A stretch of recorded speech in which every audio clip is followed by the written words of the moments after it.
10 ரூபாய் நோட்டை வைத்து பல கோடிகளில் ஊழல், அரசு வேலைக்கு 35 லட்சம் ரூபாய் வரை பேரம், தேர்வுக்கு முன்பே பணி நியமனம், இப்படி அமைச்சர் KN நேரு மீது அடுக்கடுக்கான குற்றச்சாட்டுகளை சுமத்தி இருக்கிறது அமலாக்கத்துறை. முறைகேடுகளுக்கான முகாந்திரம் இருப்பதால் அமைச்சர் KN நேரு மீது வழக்கு பதிவு செய்து விசாரிக்க லஞ்ச ஒழிப்புத்துறைக்கு சென்னை உயர்நீதிமன்றமும் உத்தரவிட்டுள்ளது. நெருக்கடியில் சிக்குகிறாரா KN நேரு? அமலாக்கத்துறை குற்றச்சாட்டின் பின்னணி என்ன?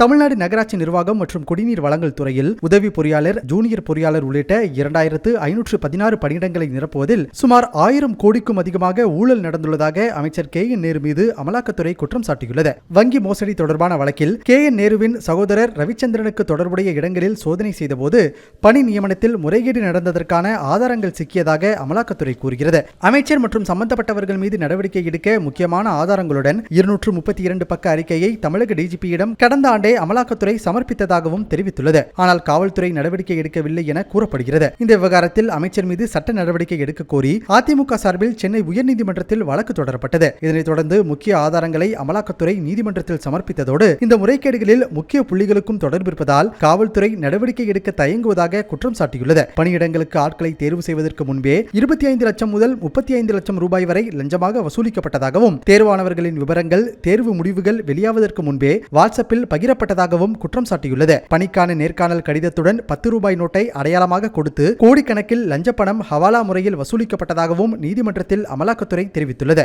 ஆதாரங்களை சமர்ப்பித்தும் காவல்துறை நடவடிக்கை எடுக்காதது அவர்கள் மீதும் சந்தேகத்தை ஏற்படுத்துவதாக அமலாக்கத்துறை வாதிட்டுள்ளது. இந்த விவகாரத்தில் அமைச்சரின் சகோதரர், அதிகாரிகளுக்கும் தொடர்பு இருப்பதாக குற்றம் சாட்டப்பட்டுள்ளது. வாதங்களை கேட்டறிந்த சென்னை உயர்நீதிமன்றம் வழக்கு பதிவு செய்து சட்டப்படி நடவடிக்கை எடுக்க லஞ்ச ஒழிப்புத்துறைக்கு உத்தரவிட்டுள்ளது. இதனைத் தொடர்ந்து அமைச்சர் KN நேரு பதவி விலக வேண்டும் என எதிர்க்கட்சிகள் வலியுறுத்தி வருகின்றன. ஆனால் அமலாக்கத்துறை இதுவரை தொடர்ந்த வழக்குகளில் 1% கூட நிரூபிக்கப்படவில்லை என்றும் இதனை சட்ட ரீதியாக எதிர்கொள்வோம் எனவும் திமுக எதிர்வினையாற்றியுள்ளது.